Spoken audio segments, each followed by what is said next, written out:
Hi, everyone, and happy Thanksgiving. As our very own Runaway Country Thanksgiving offering, which I am sorry you cannot eat, but anyway, we wanted to put together a special YouTube exclusive for all our listeners this week, particularly those of you who are traveling to small hometowns for the holidays. You already know that the Trump White House is targeting American media in wild and unprecedented ways with lawsuits and coercion and intimidation that extends well beyond taking Jimmy Kimmel off the air and overriding editorial decisions at 60 Minutes. The MAGA playbook, targeting journalists and eroding trust in their institutions, has very much trickled down. Towns and cities across this country that were once united in their consumption of nonpartisan local journalism are beginning to be torn apart by leaders who would rather not be held accountable. Earlier this fall, I spoke with a county reporter in Pennsylvania. His name is Tom Lisi, and he writes for the daily publication LNP Lancaster Online. Here are some of Tom Lisi's recent stories. Flaw in Lancaster County budget figures overstates cash reserves by $23 million. Republican wins East Petersburg mayoral race against incumbent write-in candidate. And Lancaster County food pantries will receive more aid as demand rises with SNAP on pause. It is pretty standard reporting, which is why I was surprised to learn about how hostile Lisi's relationship has become with the local officials he reports on. Here's Tom. It's gotten very personal at times. I mean, on top of sort of getting, diatribes against me at meetings where it's sort of, one of the chairman of the commissioners, in particular, Josh Parsons, he's published like very, no holds barred kind of rants against me personally. And, I think you look at those, and I don't know that anyone necessarily is really convinced by that. I think it looks kind of unhinged, I think. Tom says that now the Republican county commissioners will only take questions from him at public meetings that are recorded on video, which is a precondition he's never had in the past. The Republican rationale for all this? Tom Lisi is a liar. Perhaps in part because he, as a reporter, continues to ask real questions about budgets and food assistance. Now, Tom has said he would be fine with the Republican commissioners recording any interviews in the hopes that that might allow him to actually interview them. But that hasn't worked either. One of the local criminal justice advocacy groups here, they sort of have a kind of Christian bent. They're kind of a religious nonprofit that advocates for kind of prisoners' rights and stuff. So the founder, president of this, invites me to come to their, annual fundraiser event at a local hotel. And I say at first, I don't think I can make it, but thank you. And then it turns out I'm able to make it, my plans change, and I just decide to come. And I thought that would be okay. I'd just say, hey, I'm here. Thanks for inviting me. And, it's a very typical kind of hotel buffet kind of thing. And Commissioner Josh Parsons shows up and he sees me and is just immediately reactive. And what do you mean reactive? He comes up to me and says something like, I can't remember exactly what he said, but he was basically saying, I think I said something like, look, Josh, I'd love to bury the hatchet and kind of, talk through anything. And he was kind of like, no, there's no hatchet to bury. You're not to be trusted. I can't, I'm not going to talk to you.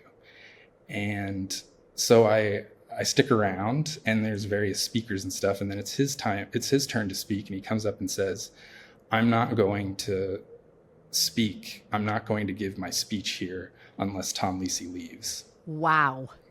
So I go up to, and so there's kind of a pause, and I go up to the guy who invited me and I say, look, this is up to you. It's obviously it's a private event. It's not like I can, refuse to leave. So it's, do you want me to leave? I'll leave. And he says, look, I'm sorry. Yeah, I don't know what this is about, but, yeah, please leave. When journalists are boxed out of White House press briefings, it becomes national news. But the destruction of a free and independent press is happening every day all over the country. And the people who live in these places are just left in the dark, not knowing about the decision-making that shapes their everyday lives. To break down why the press is just so vulnerable right now and the impact of that, I spoke with Zeteo founder Mehdi Hasan. Mehdi's a veteran journalist and a former colleague of mine, and Zeteo is leading the way for independent media in the U.S. right now, something that is becoming more important as both the future and the integrity of legacy media remains utterly unresolved. Here is our conversation. Mehdi, thank you for joining me to talk about I don't want to be too maudlin at the start of this, but wow, what a world in which we live. What do you make of the divide and the poisoning of the media landscape extending, or the information landscape extending to small towns in other parts of the country? Yeah, it's depressing. It's depressing because we all kind of knew this was coming, and it is happening. I think people are in denial about what is happening at every level of government, every level of journalism, every level of the country. Just local journalism, Alex, as many of your viewers, listeners may know, was the last trusted bastion. When you look at polling of the American public, the public's kind of gone off mainstream media for a while now, not just Republicans, people on the left as well. You can go back to the Iraq War, you can go back to the financial crisis. You've seen kind of trust in media plummeting over the last couple of decades. But one area where it held up a bit better was local journalism. And I think Republicans and the right, and for want of a better word, the fascists trying to take over our country, understand that. And therefore, if you're going to, keep on ensuring that your followers are in a little bubble and not part of a reality-based universe with the rest of us, then ultimately that assault that we're seeing on media in Washington, D.C., on late-night comedy shows, student newspapers, has to also reach local journalism as well. And it's very easy because, again, the financial pressures at the local level are even higher than at the national level. So, I admire those editors and bosses who are supporting their reporters in places like Pennsylvania and all of these towns. But it's only going to get harder because, and we saw this, by the way, during the Biden administration with the school board meetings, if you remember. A lot of the stories, a lot of the things that roused people at school board meetings turned out not to be true. They were viral stories. They were internet stories. You now have kind of, people impersonating local newspapers online. It is very hard. I mean, there's a faction of people who are just bonkers and we're never going to get through to them. But there's a faction of people who are just, not media savvy or media literate and don't know where to get their news and can't distinguish between the local reporter and the Facebook page and the national reporter and the rest. The majority of people just find it all so distasteful and uncomfortable and sort of don't want to be around it. They don't want to be involved in the back and forth between the local media and the local elected officials. And so as a result, they just don't engage. They tune out. They don't want to be seen as on one side or the other. And so they just shut themselves off from what is actually a crucial resource for facts and information about how big national issues filter down to their front doorstep. Because you travel this country, you talk to people, most people aren't totally insane, but a lot of people don't want to deal with the insanity, right? So they don't want to deal with the insanity. I think worse, they don't know about the insanity. Right. I know it might sound strange to say, everyone knows that Trump's crazy. Everyone. No, I don't think people quite clock, even internationally. Do you know how many people abroad, people in the UK, people around the world have said to me, wow, that Trump speech. And I'm like, that's our everyday life. Like, you got to see it one day of the year because, you watched a full speech at the UN. So I think people don't quite realize the insanity that has filtered down from national to local levels. Some of the local politicians these journalists are covering are way crazier than any member of Congress because, of course, there's less accountability. There's a lower bar to getting elected. It's much easier for the batshit crazy people to get on the school board or the county commission or whatever it is. And I think that's very worrying, too. When you look at some of the craziest Republicans saying the craziest stuff, they are local politicians. And therefore, you do need a robust local media to hold them to account. But the problem is that the American media as a whole Alex, is not fit for purpose in this moment. It's not designed for this moment. It's designed for a kind of 1950s, 60s, two-party golden era, if such a thing existed, where everyone, argues during the day and then hangs out together in the evening. Chuck Schumer and my best Republican friends are in the Senate gym with me, and media organizations which, all stand with each other. I remember when the Obama administration tried to move the Fox chair to a different part of the briefing room. Jake Tapper led the charge to protect Fox's spot in the briefing room. How quaint those media challenges sound. I was a person in the briefing room at that time. And I had a very much assigned seat that I would not budge from. But that was seen as a big First Amendment attack, and it feels so funny now in hindsight. And I just think whether you're local media or national media, it is very hard to cover a trend, a phenomenon which makes you uncomfortable. Your point about people wanting not to be in the room, you see that again. I don't follow local politics that much or local media, but at the national level, I've seen this for 10 years. I've seen people in the White House briefing room see Donald Trump abuse a colleague of theirs, ignore their question, and they say not a word and they just go to the next question. There is no solidarity between those reporters. There is no people sticking together. There is no child saying to the emperor, you have no clothes on. Well, and I'm not excusing that at all.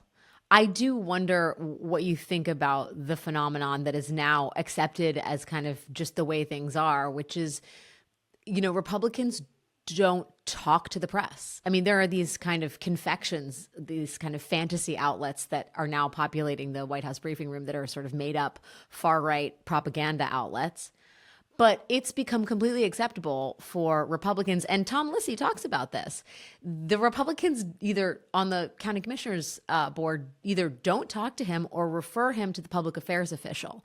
And so what happens is if you can't talk to them, you have to talk to who will talk to you, which is in many cases Democrats.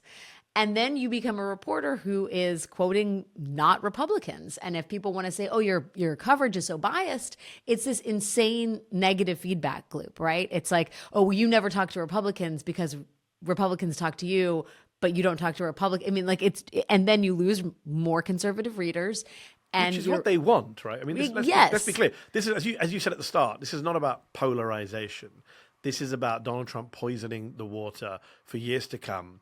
And it was a concerted strategy. It worked. It's been replicated. It's not just been replicated, Alex, down from national to local. It's been replicated upwards from national to international. I interview a lot of foreign politicians for a living. And over the last 10 years, I've seen them all start to sound like Trump. Right? They all use the same tics, the same verbal tics, the same abuse of the press, the same fake news defense.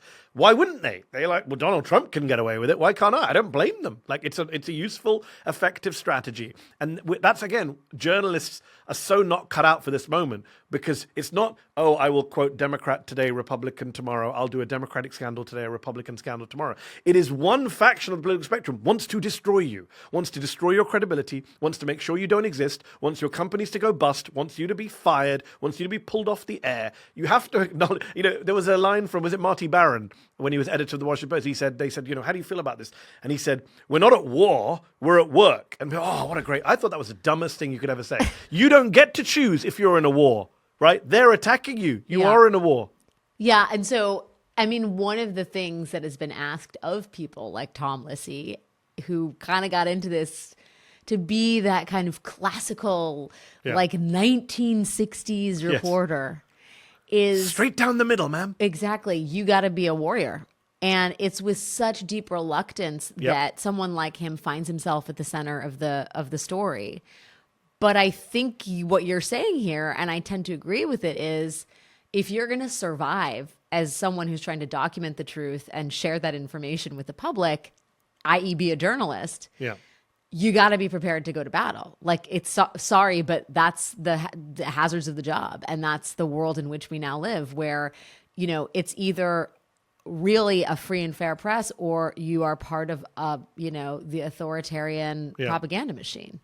You also have to be willing to say this is not normal at the start of every day. at the start of every report, at the start of every segment, at the start of every piece, because that is absolutely essential. The context is so important that we are not reporting in normal times. None of this is normal. It is not normal for the White House to be able to just pick which journalists go in the poll. It is not normal for the White House to say the AP can't come into the Oval Office because they called it the Gulf of Mexico, which is what everyone in the world calls it. It is not normal to do, have a comedian pulled off the air because you didn't like his joke, then deny that you pulled him off the air, and then have the president say, well, I was told he was going to be pulled off the air, I'm going to sue ABC now. So none of this is normal, and that context matters. I do think our J schools need to step up here. The journalism schools that are producing journalists, they're producing them with that old school mindset of like straight down the middle and view from nowhere, and you have no biases. Journalists should have biases. Also, view from nowhere is like really just not a compelling argument for journalism. Any time it's not a compelling argument, it's certainly not in the current time. But also this idea of like journalists shouldn't have biases. I mean, I've been railing against this for years. Of course we should have a bias. We should have a bias towards democracy. We should have a bias towards freedom. We should have a bias towards the truth. We should have a bias towards factual reality. The idea that you just drop that and you say, oh, well, this person told me the election was stolen and this person told me it wasn't. That is not the job of a journalist to do that. I kind of wonder if in like the decades from now, whether we will really look at COVID as the kind of breaking point in terms of just basic trust between the right wing and the rest of the world. I mean, and I would say here in the United States, it just feels like half the country like fell off in a way that I think even today I haven't wrapped my arms around fully. No, I agree with you, and I don't think any of us have. I don't think we still quite understood the shock and awe of that moment. I mean, we're seeing it even now with RFK Jr. and the vaccine schedules and all of that nonsense. But I think you're right on the broader issue of trust. Like you hear Republicans, you hear conservatives, you see people online often saying, "Well, they lied to us about COVID." Exactly. Ergo, and it's almost like a right-wing version of the Iraq War for the left. The difference being, the Iraq War was a bunch of lies about WMDs, yes. Whereas in COVID, Anthony Fauci was not trying to trick you. There really was a disease that was going to kill you if you didn't, mask up. And people died from it, millions of them. Did they? Did they die with COVID or from COVID? No. Right, but this is the insanity. Like they've managed to question everything about it, the death. And again, sorry to be the kind of liberal left basher, but I do think the Democrats, liberals, progressives, the left, across the board, again, acted like this wasn't a war on truth and reality and left the ground empty, the terrain for the right to occupy. So even today, it has become almost a fact of life that school closures were all bad, that it was all a big mistake, and there's no interrogation of that claim, which actually lots of experts and scientists and people who looked at the evidence say not necessarily the truth. That's just one example. But there are many examples where the ground was just laid open, and therefore the right were able to jump on and say, well, they lied to us, they lied to us, they lied to us. And again, use that in a very cynical, very deliberate way to again undermine the media, but not just the media in this case, expertise, scientists, doctors, to the point where today now RFK Jr. can be health secretary. If you'd said in 2020, Alex, on your show, if you'd gone and said, well, I'm worried that the next health secretary is going to be RFK Jr., people would have laughed you off the air. But he is the health secretary. And the only reason he is the health secretary, and even Trump was able to get away with such a contentious appointment, is because they ceded the ground to say we were lied to, we were misled, the media covered things up, the scientists were all part of a conspiracy. And I think you're right, brains were broken in 2020. It's understandable in some ways that brains would be broken. It was a traumatic, once in a century, once in a lifetime event. We're all stuck in our houses. People are dying en masse. But it was cynically abused. I mean, what we've learned is there is nothing that some of these people on the right will not cynically abuse. There is nothing that is not beyond them weaponizing to push their agenda, to undermine everything they want to undermine. It's really depressing, but it's also in a kind of evil genius impressive. I would also add to all of that.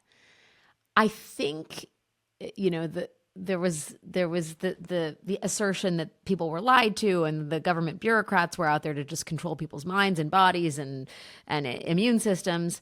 There was also, and there is, this desire to rectify the loneliness and the sense of displacement and the existential dread by blaming someone for it. I think it was really hard on people, and people think back to those years and they're like, I was miserable, and I was miserable because of the left wing. I was miserable because it was someone else's fault, and people have a very hard time. I think it's an existential thing.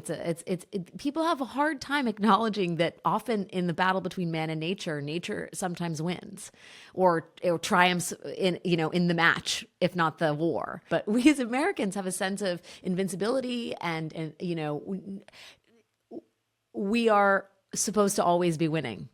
And it felt like we were losing, and people could not grasp that or make sense of that and accept that. And so especially Republican leaders looked for someone to blame. Like it didn't have to be this way. This was not because of any fault of our own or any vulnerability that's built into human DNA. It's because of bad people who are on the left who wanted to silence you and keep you at home and make you miserable. And it's the nanny state run amok. 100% looking for blame. And that Elon Musk pushed that narrative very early on. Also, uncertainty, right? We don't deal well with uncertainty. It was, do you wear a mask? No, actually you should wear a mask. And then that was sign of a conspiracy. I remember the clip of Rachel Maddow, our former colleague, going viral on the right, where she said, now you've had the vaccine, you can't get COVID, because that's what we were told at the beginning. And then people realized, actually, no, it doesn't prevent transmission. And people saw that as some kind of conspiracy as well, not as scientists feeling their way towards what is right or wrong, or through the dark for a brand new illness that no one's ever dealt with. But look, I think you're right. A lot of the conspiracy, a lot of the people who pre-2020 we would have laughed out of here are now mainstream today. And I think the COVID is that moment that, Alex Jones, who is now hanging around with the Department of Justice lawyers who are doing his bidding, according to this week's news. RFK Jr., complete joke figure, is now in charge of the nation's health. All of these people were kind of boosted by COVID and the pandemic. I agree with you. And the media has not recovered from that. I mean, if you look at some of the big moments, I said the 2003 Iraq War, the 2008 financial crisis, all of the kind of ISIS terrorism and the kind of the war on terror in 2015, 2014, when Trump jumps on that with his Muslim ban, and then obviously COVID itself, and then the insurrection. These are kind of major breaking moments, and the Republicans have just added this, building block upon block to build on the see, we told you, it's all a lie. And it's cynical. And by the way, just to go back to something you said earlier, you said they don't talk to journalists anymore. What's interesting is, and that's true, they have a safe space, which is Fox and Newsmax and all of the rest, OANN.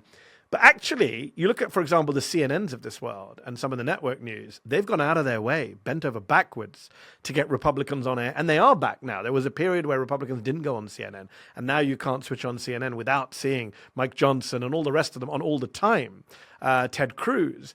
And again, that requires, and not just CNN, but the media broadly, to basically pull some punches. Like Ted Cruz. In any normal universe, every time he comes on TV and says anything, it should be prefaced with, but you called for the overthrowing of the election. You voted to overthrow the election after an armed insurrection. Like, we don't do that, right? We just politely park certain things. We don't say it kills me. Do you? No, I hear what you're saying. I sort of wonder what you make of the information landscape as we sit in it now, where you have Sinclair working to, cement the Trump legacy at the grassroots local level, not the grassroots, the local level. You have, institutional media being co-opted by people like David Ellison and Paramount CBS, which may include CNN and Time Warner in the not so distant future. You have TikTok. As someone who runs an independent media outlet that's been met with great success, I wonder how you think about getting the truth out there in the next, decade of the 21st century. I'm not even going to ask you about like this century, because God knows where we're going to be by 2040. I think even the next decade is ambitious. I think we're talking about the next year Let's or two. try next year. Let's go for a year.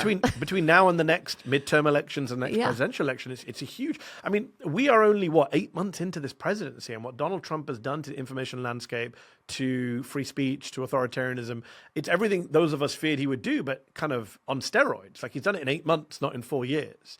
There's that line he said in his after his 100 days, he said, no one's done more than I've done in 100 days over whole terms. I was like, he's right. For once, he's not lying. That's true. He has just bad stuff.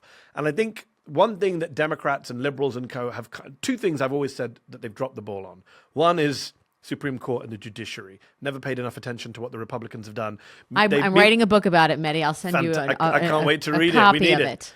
I mean, the Federalist Society and the Republicans' 20, 30-year plan to kind of just pack the courts. It all started in the Reagan 80s. That's my big tease. With Democrats AWOL, right? Never really taking it seriously. Joe Biden just kicked a Supreme Court reform report into the long grass. By the way, Joe Biden, even as a senator in the Reagan 80s, approving future Supreme Court justices. We'll talk Clarence about it later. Thomas blocking witnesses. So that's one area that really bothers me, and they've never really taken it seriously. And the other is the information landscape, right? We know the right built this amazing, super effective propaganda network online, on TV, in print. Meanwhile, Democrats are like, oh, we have CNN and MSNBC and the New York Times, and believed all this bullshit about the liberal media and never really put up a fight on the other side. And it's amazing how many, even today, I meet so many members of Congress, senators who just don't get it. They don't get what they're up against. They don't get it. The avalanche of misinformation. They say stuff like, they still think you can persuade voters the old ways. Like you go on a Sunday morning show, you make a reasoned argument, you put your manifesto out there. That doesn't work when the other side has an absolute 24/7 torrent of misinformation. It's like people who go on Fox, like Pete Buttigieg and Bernie. Like there's a debate. Should Democrats go on Fox? They're like, oh, but we go and we reach the audience. You reach the audience for 20 minutes. For the other 23 hours and 40 minutes, it's pure propaganda, right? So I don't think they quite get what has been happening and what fight they're up against and how this is not normal times. And because of that, they haven't really changed their tactics. And I think that's going to be a real problem. For those of us who do work in independent media, we're trying to talk to politicians and saying, hey, come talk to us. Try and find different avenues of reaching people. A lot of my subscribers, a lot of Zeteo subscribers, they don't really read the news at all. Whatever news they get comes from us, and we're not a full 24/7 news outlet at all. So we can't provide that. But my point being is, come talk to those of us in the independent space. I think progressive politicians have left that space for far too long, whereas right wingers understood the value and efficacy of it very, very early on, not just as a way of avoiding tough questions, but as a way of kind of getting your narrative out in a very, very they went where they thought, they went to rooms where they thought they could be the loudest voices, right? Talk radio. That conservative ecosystem was alive and well, and that then extended to podcasting. And then, by the way, they got their president elected, and now they populate the White House briefing room. I mean, and it's anti-establishment, right? It's anti-establishment. It's that idea of the MSM, right? Even that phrase, the legacy media. All these words we use. A lot of these came from the right. I know people on the left use them, but a lot of them have their origins in the right wingers, in talk radio, in AM, in all these Alex Jones folks and Rush Limbaugh. And and today they've always been around, but I pride myself. Sadly, it's such a weird thing to take pride in. I pride myself in being able to talk to people at events or like family events or parties or random strangers. And if they're on the right, I can work out within moments where they got that talking point from. Like they will say something, I'm like, Ben Shapiro, Tucker Carlson. But think about how powerful that is. I don't think there's an equivalent on the liberal left. I just don't. I know people, right wingers, say there isn't. Like I talk to lefties and progressives all the time. I don't go, that's the exact line they got. Because the right are so good at forming the talking points, doing the repetition, and then getting it out to a kind of audience that doesn't trust the mainstream, but hangs on their every word.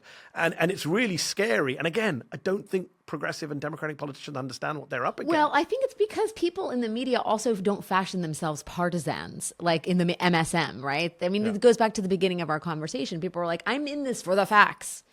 Well, at this point, the facts and information are part of, I guess, a progressive agenda, because the right wing science is left wing. Well, right. Science is left wing, like the Bureau of Labor Statistics, NOAA. I mean, Alex, don't forget, a lot of the journalists, straight news journalists, have imbibed this idea from the right that they are biased. Don't forget, there is that you and I have been in those news. There is a kind of constant self-correction, that's why you have so many right-wingers on the New York Times op-ed pages, because the New York Times says, we're seen as a liberal paper, therefore I must have Bret Stephens and all of the rest of them, and David French and all these conservatives. They don't have socialists, they don't have lefties on their pages, but they've been told that they're liberal and that they're left, so they go out of their way to overcompensate. And that overcompensate, there's one thing someone pointed out, when you look at all of the Sunday shows, sometimes they have panels, whether it's Meet the Press, whether it's Face, whatever, all the different Sunday shows. And you'll often see on these panels, and until somebody pointed out, it never really hit me, that you will have a conservative voice, like an actual, like someone from the National Review or whatever it is, and then you'll just have a mainstream reporter as the other side, because it's accepted that the mainstream reporter is the liberal voice. Because that person is grounded in reality. It's insane.